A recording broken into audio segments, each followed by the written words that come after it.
اللہ کے نبی جناب محمد رسول اللہ صلی اللہ علیہ وسلم کے پاس بہت سا مال آیا. سنو میرے ساتھیوں، یہ واقعہ تھوڑا سا دردناک بھی ہے اور آپ کی آنکھوں میں آنسو بھی لا سکتا ہے، آپ کے کمزور دلوں کو جھنجھوڑ بھی سکتا ہے. سنو، اللہ کے نبی صلی اللہ علیہ وسلم کے پاس بہت سا مال آتا ہے.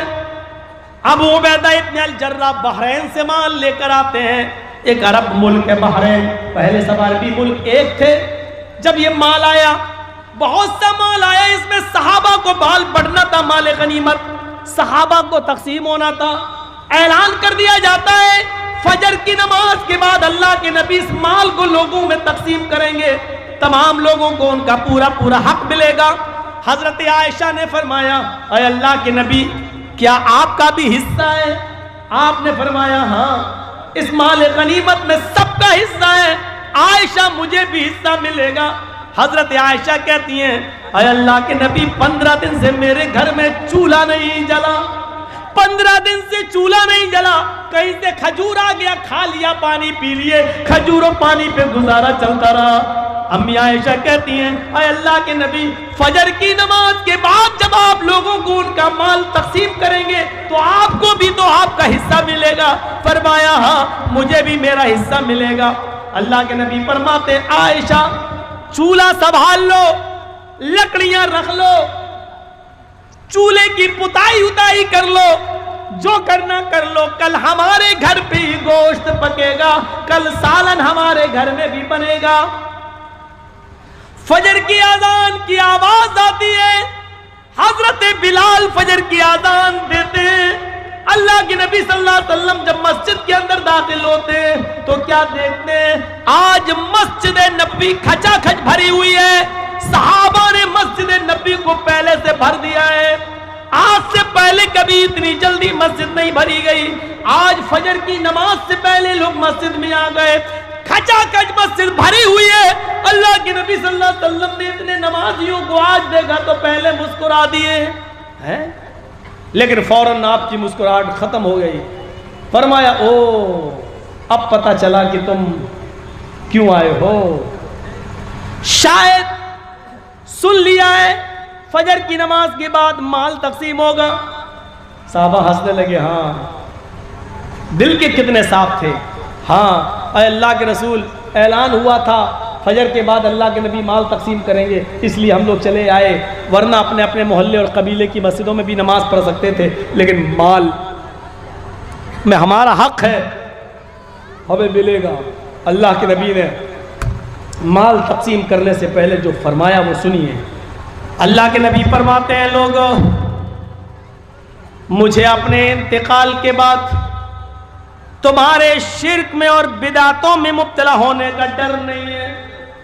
میرے انتقال کے بعد تم شرک کرنے لگو گے یا بدعتوں میں مبتلا ہو جاؤ گے، مجھے اس بات کا خوف نہیں ہے. آج تم نے سن لیا کہ حضرت ابو عبیدہ ابن الجراح مال لائے، مال لینے کے لیے تم فجر کی نماز سے پہلے مسجد میں آ گئے. آج ہم نے مال کی محبت تمہارے اندر دیکھی ہے.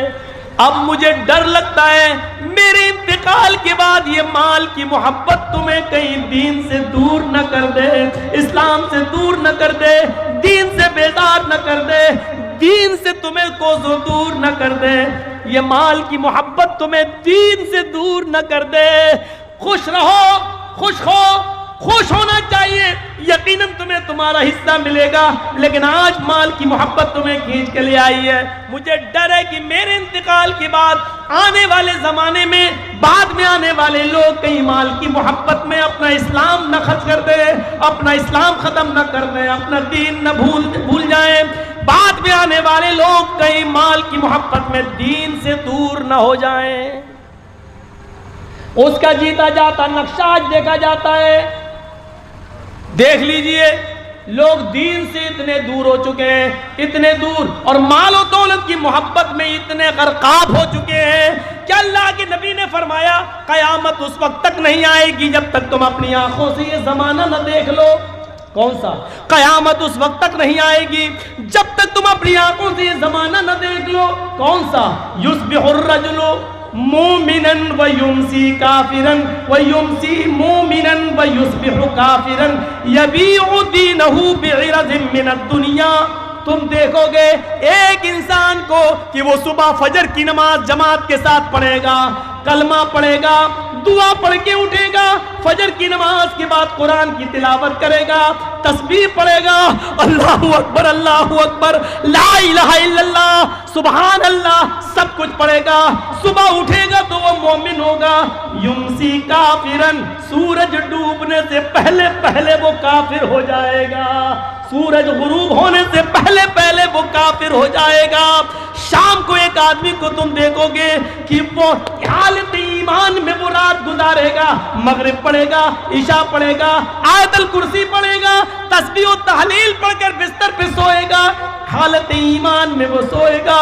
یصبح کافرن، لیکن فجر کی بعد وہ کافر ہو جائے گا. صبح اٹھتے اٹھتے اس کی صبح حالت کفر میں ہوگی.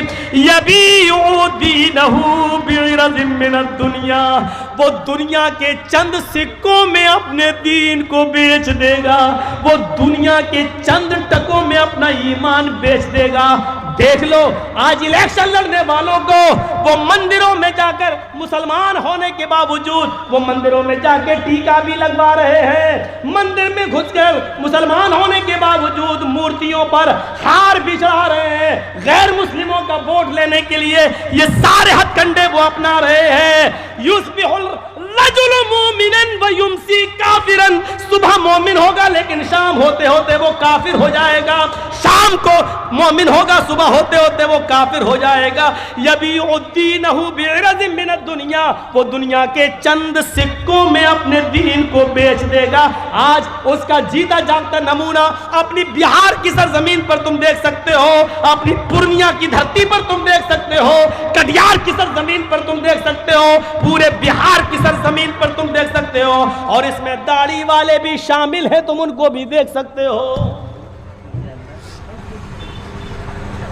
اللہ کے رسول نے اسی طرف اشارہ کیا تھا، آنے والے زمانے میں مجھے ڈر ہے کہ کہیں دین کی محبت، مال و دولت کی محبت تمہیں دین سے دور نہ کر دے. اس کے بعد فجر کی نماز پڑھائی اللہ کے نبی نے، اور نماز پڑھانے کے بعد آپ نے لوگوں کو ان کا حق دیا، اتنا دیا کہ اس دن کوئی ناراض نہیں ہوا. اتنا مال آیا، زندگی میں سب سے زیادہ مال ہاتھ لگاتا، سب سے بڑا مال، بہت بڑا خزانہ ہاتھ لگاتا. آپ نے کنجوسی نہیں کی، سب کو دیتے چلے گئے. مال سے بھرے ہوئے 2 تھیلے اللہ کے نبی کے حصے میں بھی آئے، مال سے بھرے ہوئے 2 تھیلے اللہ کے نبی کے حصے میں بھی آئے. اس کو اٹھا رہے ہیں تو اٹھا نہیں پا رہے، اس کو اٹھا رہے ہیں تو اٹھا نہیں پا رہے، لیکن فرمایا اپنا اپنا مال لے کر جاؤ. اس لیے اللہ کے رسول کو بھی اپنا حصہ خود اٹھانا پڑا. اٹھا رہے ہیں لیکن مال اتنا تھا کہ اٹھ نہیں رہا ہے، پھر بھی کوشش کرتے ہو جس طریقے سے چل پا رہے ہیں چل رہے ہیں. صحابہ اپنا اپنا حصہ لے کر چلے گئے. 2 تھیلے اللہ کے نبی کے حصے میں بھی آئے. جیسے آپ نے ان دونوں تھیلوں کو اٹھایا، مسجد سے باہر نکلے، اپنے گھر کی طرف آگے بڑھنا چاہتے ہیں، کیا دیکھتے ہیں کہ دائنی طرف ایک 7 سال کا بچہ کھڑا ہے، بائیں طرف ایک 9 سال کا بچہ کھڑا ہے.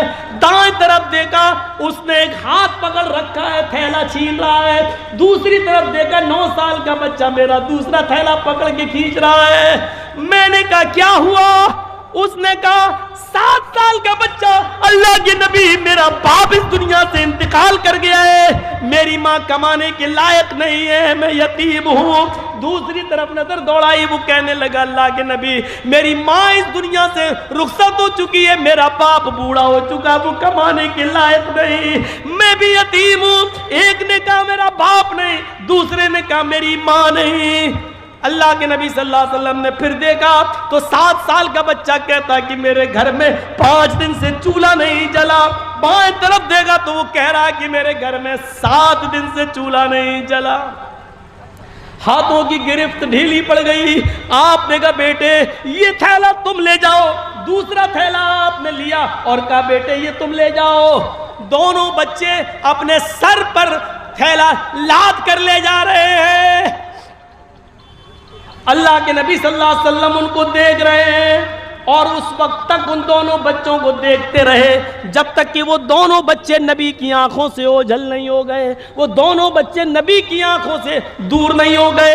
اللہ کے نبی ان دونوں بچوں کو دیکھتے رہے، جب وہ خود اوجھل ہو گئے تب آپ گھر گئے، دروازے کو دستک دی، اماں عائشہ نے دروازہ کھولا، ہنستے ہوئے دیکھا ہے، اللہ کے نبی نے کہا السلام علیکم، عائشہ جواب دیتی ہیں وعلیکم السلام۔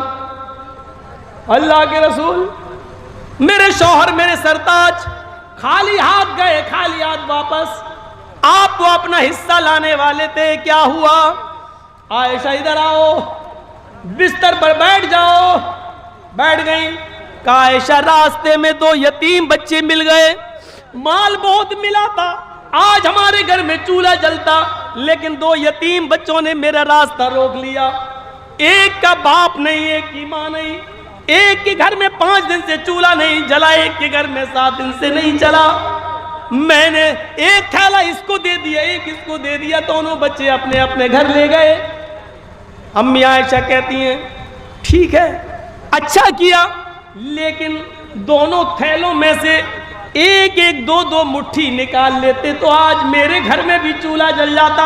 میں کہاں کہہ رہی ہوں کہ آپ نے غلط کیا، لیکن جب مال بہت تھا تو تھوڑا تھوڑا نکال لیتے، 2 مٹھی، ایک ایک مٹھی نکال لیتے تو آج میرے گھر میں بھی روٹی پک جاتی، آج میرے گھر میں بھی سالن پک جاتا۔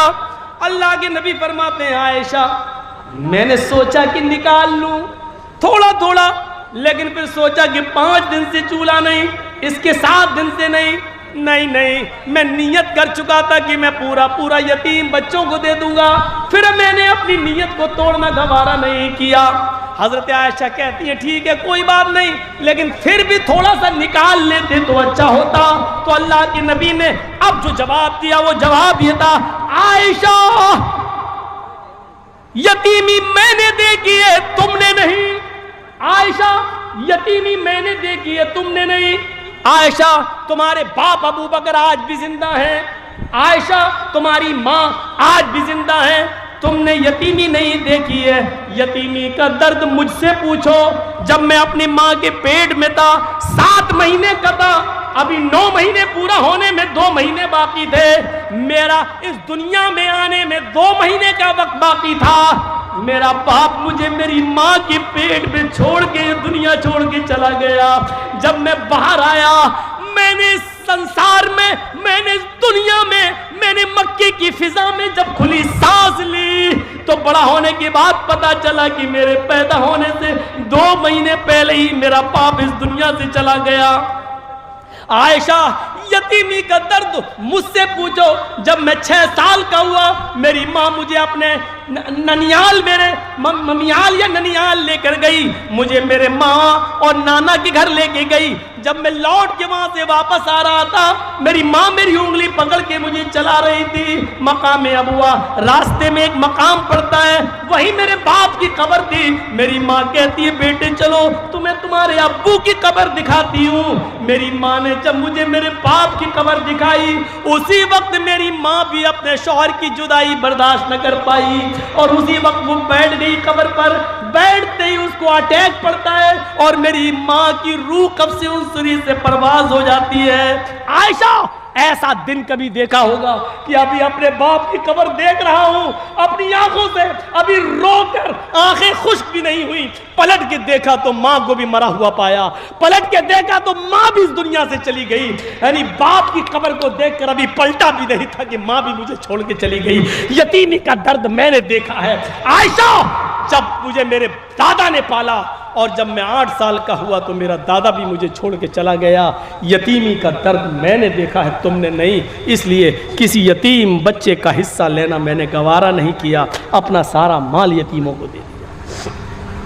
حضرت عائشہ فرماتی ہیں وہ تقریباً زوال کا وقت تھا جب اللہ کے نبی صلی اللہ علیہ وسلم نے مجھے یہ بتایا، اس کے بعد آپ لیٹ گئے، تھوڑی دیر کے بعد زوال کا وقت ختم ہوتا ہے اور ظہر کا وقت لگ جاتا ہے، حضرت بلال نے اذان دی، اللہ کے نبی نے وضو بنایا اور وضو بنانے کے بعد مسجد میں جب ظہر کی نماز پڑھانے کے لیے گئے تو آپ نے نماز پڑھانے کے بعد ان دونوں یتیم بچوں کا دماغ میں بھرا ہوا تھا، یتیم بچوں کے بارے میں، وہ آپ کے ذہن میں تھا، آپ نے وہاں لوگوں کو بتایا، لوگوں انا وکافل الیتیم فی الجنت کہاتین، انا وکافل الیتیم فی الجنت کہاتین، لوگوں قیامت کے دن میں اور پڑوسیوں کو پرورش کرنے والا، میں اور پڑوسیوں کو اور یتیموں کو کھلانے پلانے والا، قیامت کے دن میں اور یتیموں کی پرورش کرنے والا،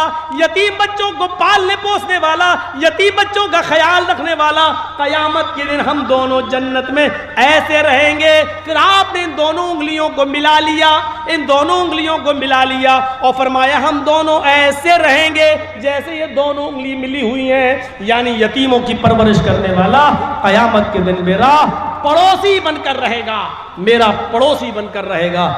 سمیہ کا اسلام دیکھو، اور اس کے بعد 2 اونٹ منگائے گئے، ایک اونٹ کا چہرہ پورب کی طرف کر دیا گیا، دوسرے اونٹ کا چہرہ پشچم کی طرف کر دیا گیا۔ یہ پیر سمیہ کا اس اونٹ سے باندھ دیا گیا اور دوسرا پیر سمیہ کا دوسرے اونٹ سے باندھ دیا گیا۔ ایک اونٹ کا چہرہ پورب کی طرف، ایک کا پشچم کی طرف۔ سمیہ کے دونوں پیر بندھے ہیں، ہاتھ تو پیچھے سے پہلے ہی بندھے ہوئے تھے۔ ابو جہل نے کوڑا اٹھایا، آئے سمیہ، ابھی ان اونٹوں کو بھگاؤں گا اور تو چیر دی جائے گی، تیرے پیر ایک ادھر ایک ادھر چیر دیا جائے گا اور بیچ سے تیرے 2 ٹکڑے کر دیے جائیں گے۔ اب بھی تو محمد کا دین چھوڑ دے، اب بھی تو اسلام چھوڑ دے۔ سمیہ نظریں آسمان پہ ڈال کے کہتی ہے، اے ابو جہل، مجھے پاگل سمجھ رکھا ہے کیا؟ کیسے کھلی ہوئی تھی وہ اسلام کے اندر، کیسے، کتنی اسلام کے اندر، اسلام اس کے دل میں گھر کر گیا تھا۔ سمیہ کیا کہتی ہے، اے ابو جہل وہ دیکھ۔ ابو جہل نے کہا کیا؟ کہا تجھے نہیں دکھ رہا ہے؟ کہا نہیں۔ ارے وہ جنت ہے، جنت۔ آئے ابو جہل، کیا جنت دیکھ کر بھی کوئی پلٹ سکتا ہے؟ اے ابو جہل، جو جنت میں دیکھ رہی ہوں اور جس جنت کی خوشبو میری ناک تک آ رہی ہے، اس کو تو محسوس نہیں کر رہا ہے، وہ تیری ناک تک نہیں آ رہی ہے۔ آئے ابو جہل، کوڑا تیرے ہاتھ میں، جلدی مار۔ ابو جہل کہتا ہے، سمیہ تجھے اپنی موت کا ڈر نہیں ہے؟ سمیہ مسکرا کے کہتی ہے، ابو جہل جلدی مارنا ان اونٹوں کو، جلدی بھگا ان اونٹوں کو، جتنی دیر تو ان اونٹوں کو بھگانے میں لگا رہا ہے، قسم ہے کعبے کے رب کی، اتنی دیر مجھے جنت میں جانے میں لگ رہی ہے۔ میرے بھائیوں، وہ کیسے اسلام کے اندر رچ گئی تھی، بس گئی تھی، کیسے، کیا چیز تھی اس کے اندر جو اسلام اس کے اندر گھر کر گیا تھا۔ اس تکلیف کو دیکھ کر بھی وہ پلٹی نہیں، گھومی نہیں، اور ابو جہل نے غصے میں اونٹوں کو بھگا دیا۔ ابن سعد کے الفاظ طبقات کے اندر کہ سمیہ کے بیچ سے 2 ٹکڑے ہو گئے، سر بچ گیا، یہاں سے ایک جسم کا حصہ الگ ہو گیا اور ایک حصہ سر کے ساتھ بچ گیا، لیکن مرتے وقت سمیہ کے چہرے پہ مسکراہٹ باقی تھی۔ ابو جہل نے پتھر اٹھا کر اپنے سر پہ مارنا شروع کر دیا۔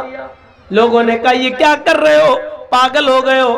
کہتا ہاں میں پاگل ہو گیا ہوں، سمیہ کا سب کچھ چھینا، اس کی جان تک چھینی، اس کو موت کے گھاٹ بھی اتارا، لیکن پھر بھی سمیہ جیت گئی، میں ہار گیا۔ مرتے وقت بھی مسکرا رہی ہے، دیکھو مجھے چڑھا رہی ہے، مرتے وقت بھی وہ بالکل پس مردہ نہیں ہوئی، مرتے وقت بھی ہنستے ہوئے مری۔ اس نے تو مجھے للکار دیا ہے، اپنی جان ہنستے ہوئے دے دی ہے۔ دنیا کیا کہے گی آنے والے دنوں میں نے ظلم بھی کیا تو ایک بوڑھی عورت کے اوپر ظلم کیا، میں نے جس بوڑھی عورت پہ ظلم کیا، ابو جہل اس کی ہنسی اور اس کی مسکراہٹ بھی نہیں چھین سکا۔ میرے پیارے ساتھیوں، یہ ایمان تھا جو سمیہ کے اندر، یہ اسلام تھا جو سمیہ کے اندر گھل گیا تھا۔